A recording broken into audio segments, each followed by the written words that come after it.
Hello everyone. In this talk, I will explain the magic behind text-to-image models.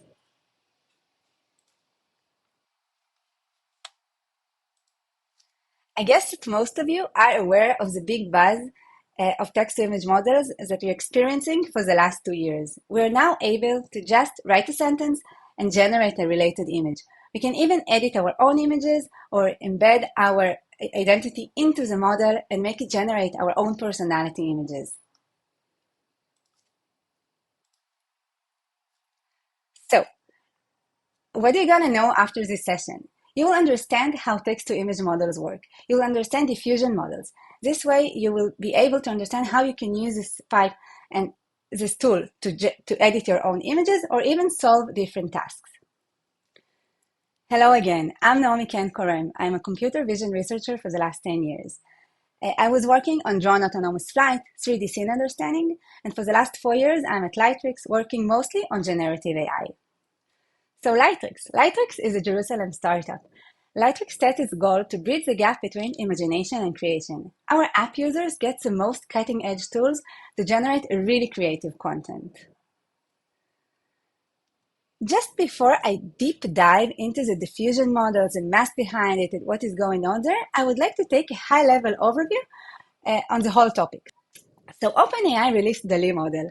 DALL-E 1. DALL-E was the first model to get text as an input and output a relevant image. The images were not high resolution, they were not so appealing, but the general idea of text to image was there.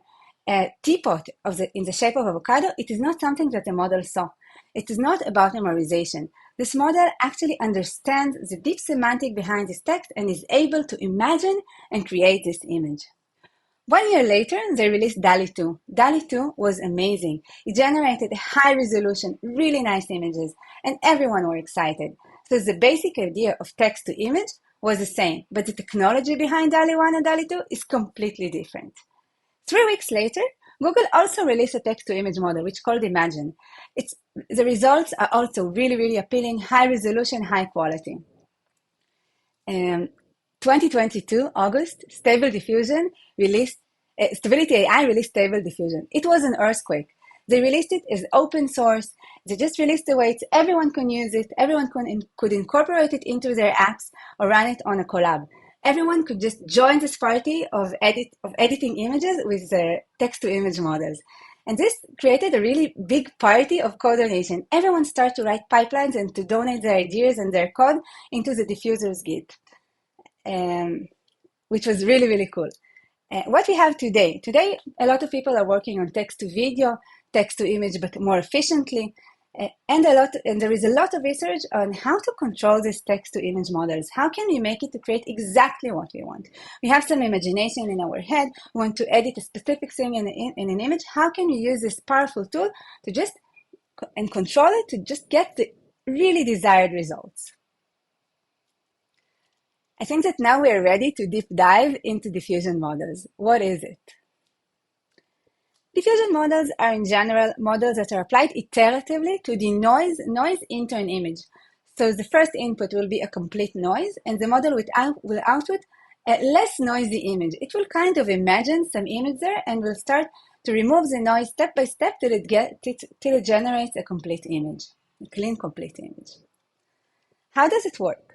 So we need to understand two processes. First is the data generation. We have an image, an original image. We sample some Gaussian noise. We mix them together and we have a noisy image. We can do it again. We can sample again a noisy image and add it to our noisy image and get a more noisy image. If we're doing it for 1,000 times, we will eventually get a complete noise. Now we have to do the opposite step. We have the opposite process. We have to somehow input a noisy image and output a less noisy image. But actually this task is much harder. The upper row, the data generation process is pretty simple. Given an image, sample a noise, add it together. But how can we do the opposite way? Given a noisy image, how can we know what is the noise part and what is the image part? This is hard. And what are we doing when we have to solve a hard problem? Well, we train a deep learning model. And what is the idea of training a big model to solve hard problems? So given that we can give the model a very a strong prior on how images look like, it starts to be easier to understand what is the noise part and what is the image. While we train a diffusion model, it's a lot of images. It starts to understand the concept of image and the noise. And this way it can separate it better.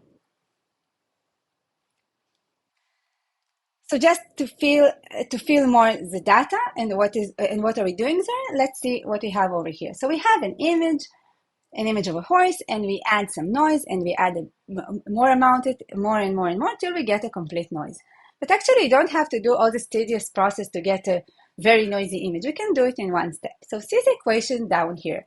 Xt is the mix between the original image and the noise that we sampled. X0 is the original image. Eta in the end is the noise that we just sampled. And we have some coefficients to mix them together to have the noisy image in the step t. When t is higher, the image is more noisy. So the coefficient of the noise will be high, while the coefficient of x0 will be low. But when t is low, we're close to the original image. The coefficient of x0 will be high. There will be a lot as the amount in the final result, the amount of the original image will be high, while the coefficient of the noise will be low, and there will be a little noise in the output xt. The model that we're using in diffusion models to remove this noise is a unit. Why unit? Unit is a good architecture when we need to input an image and output an image in the same resolution. So the idea here is if you're downsampling this image into some bottleneck representation, low resolution, such that you can get a lot of context on the image, but then we have to upsample it again because we want to output something in the original resolution. The problem is that when we downsample our image, we are losing the high frequency details, and we have to return them somehow in the upsampling process. So we can just add them into the upsampling blocks with the skip connections that you see over here. So the input to this diffusion model is a noisy image. And we also tell the model what is the amount of the noise that we added to this image. Okay, what is the time step of this image? Just to give the model some information about what is the amount of noise that he sees in this input tensor. And the model should somehow output a less noisy image. On the next step, it will take the less noisy image with t minus 1 and apply the process again. So we understand how this model works, we understand how we can train this model, but what about inference? Now we want to sample some noise and generate an image. So we are sampling noise, and t is 1000, and we apply our model once, and twice, and 3 times, 1000 times to generate an image. 1000 times is a lot. We don't want to wait so long to generate an image. We have to think of a way to use it better, to generate our images in a faster way. So actually there is a way. So you remember the equation that I just showed. Here is the way that the xt is constructed. This is a weighted sum of the original image and the noise part. Now, actually the model can be trained to just predict the noise part.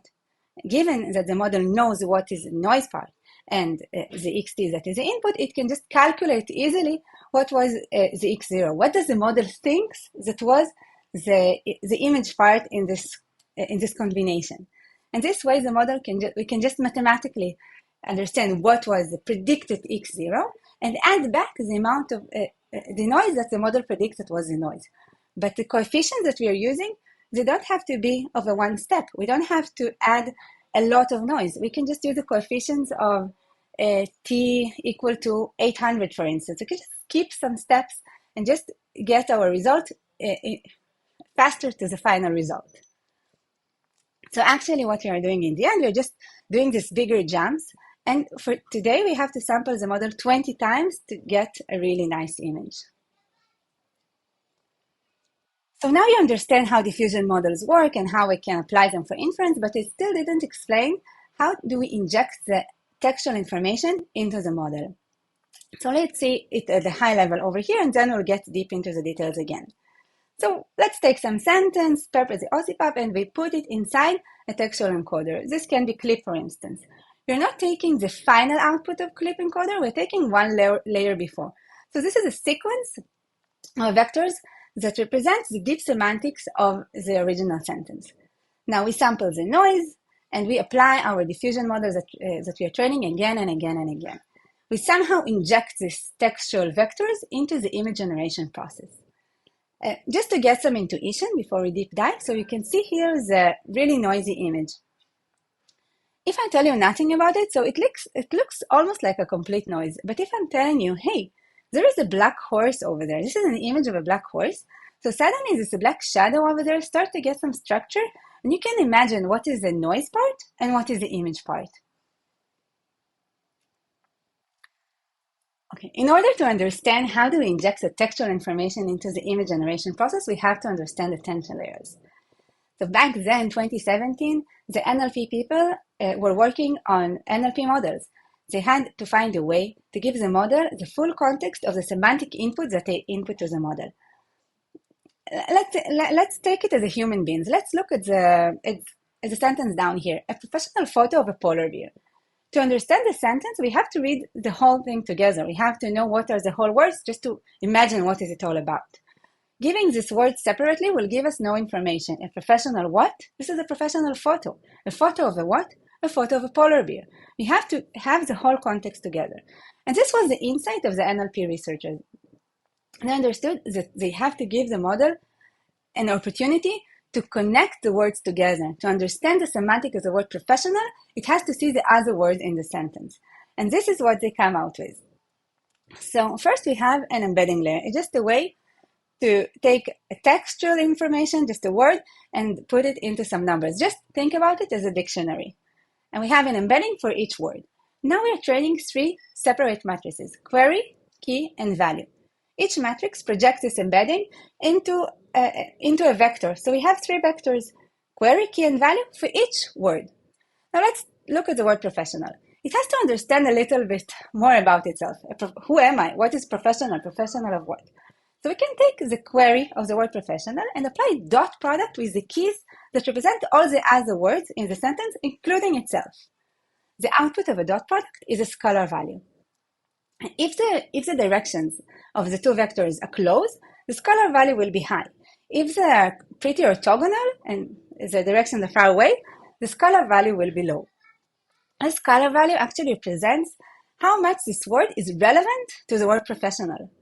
I would imagine that the scalar value of the dot product of the query of professional and the key of photo will be pretty high, but the scalar value of the dot product of professional and will be pretty low, because the word doesn't consist a lot of information in it about the word professional in this context. What are we doing now? We have all the scalar values that represent the connection between the word professional and the other word in the sentence, and now we can calculate the next representation of the word professional. So the higher row is the representation only of the word professional. This is actually a weighted sum of the values of all the words in the sentence. So the next representation of the word professional will consist information of the whole text. But what is the amount? I said the weighted sum. What is the weight for each value? So the weight for each value is just the dot product that we just calculated, the relevancy of this word to the word professional. And this is in fact an attention layer. So attention layers in transformers, in textual encoders models, are applied again and again. So we have a new representation for the word professional and for each one of the other words, and we're applying an attention layer again and again and again. Attention layers are brilliant ideas, and we, computer vision researchers, we want to incorporate this idea into images and video as well. So how can we do it? Actually, if you're looking on images, we can just split it into patches, and we can think of each patch just as a word. Take a patch, flatten it, and you have an embedding. Train a model, train 3 matrices of query, key, and value, and each patch can apply exactly the same math with other patches in the image and get an information about itself looking at the information on all the patches of the image. And actually, this idea also enables us to do cross-attention. Each patch is embedded using just flattening it, and we calculated it, we training a different query, key, and value matrices, and now we can take the query of specific patch and apply dot product also with the textual information and also with the patches in the image. And when we create the next representation of this patch, it consists information of the textual information and all the patches in the image. This is a cross-attention layer, and this is actually the layer that enable us to inject the textual information into the image generation process. How do we apply this cross-attention layer? Where do we use it? So let's see it again over here. We have our sentence, we input it into the text encoder, which consists a lot of attention layers that I just showed you. And the output is a sequence of vectors that we can use. Now we're taking the sequence of vectors that are already a deep semantic representation of the original sentence, and we can apply cross-attention between the patches that we are generating in the unit and this textual information vectors. We can apply it on each stage. Here, using our unit, we can just, after each convolution, apply a cross-attention layer. And this is the way the text-to-image models work. There's a lot of cross-attention layers that are applied to inject the textual information into the image generation process. Okay, so this was a lot of information. If you want to know more, so I really encourage you to check my presentation over here. I explain the diffusion model, text-to-image process, and I explain more about stable diffusion and how to use these models into different editing pipelines, such as image-to-image and in painting. And I also really encourage you to check the diffuser's Git. A lot of people donate code there. It is always updated, and there are a lot of interesting pipelines of editing images.